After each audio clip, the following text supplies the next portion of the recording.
Bayan rasuwar Major General Rabe Abubakar mai ritaya wanda ya yi a hannun 'yan bindiga da suka kama shi sati biyu da suka wuce, an yi jana'idar marigayin a makabartar gidan dawa da take cikin birnin Katsina kamar yadda kuke gani a halin yanzu.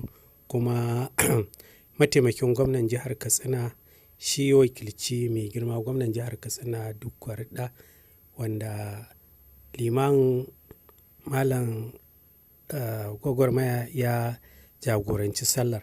Kamar yadda kuke gani a halin yanzu dai gashi nan ana ƙoƙarin fara yi masa sallah, kuma gawar tasa tana nan a ƙasa. To gashi nan an kabbara sallah.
Aka gabatar da sallar jana'ida ta marigayi Major General Rabe Abubakar, tsohon mai magana da yawun rundunar sojan Najeriya, wanda ya mutu a hannun 'yan bindigar da suka kama su sati biyu da suka wuce, da shi da mai ɗakinsa a kan hanyarsu ta zuwa Katsina domin halartar biki.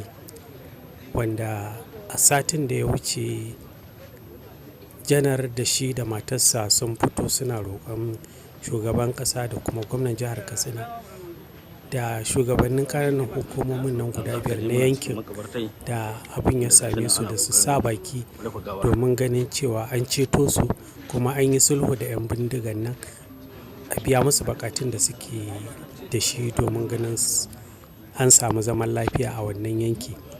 Kaɗan daga cikin bukatun su 'yan bindiga shine a sako musu 'yan uwansu guda uku da aka kama, da shanayensu da kuma dabbobi wanda aka rike musu.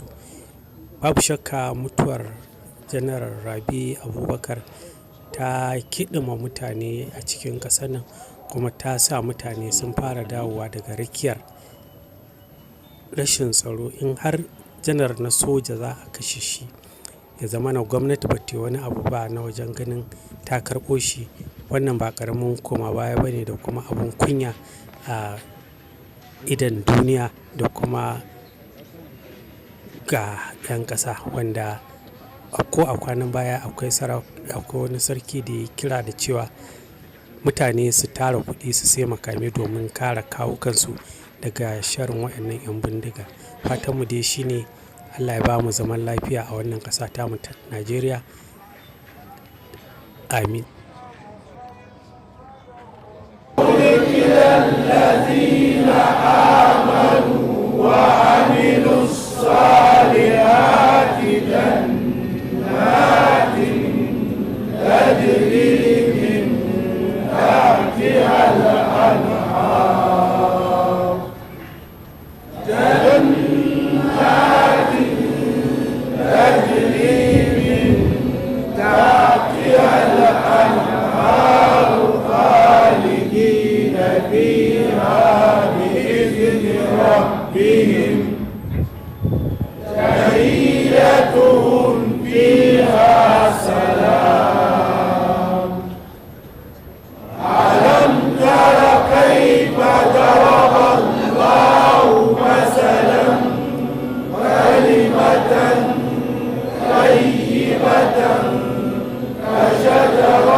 بإذن ربها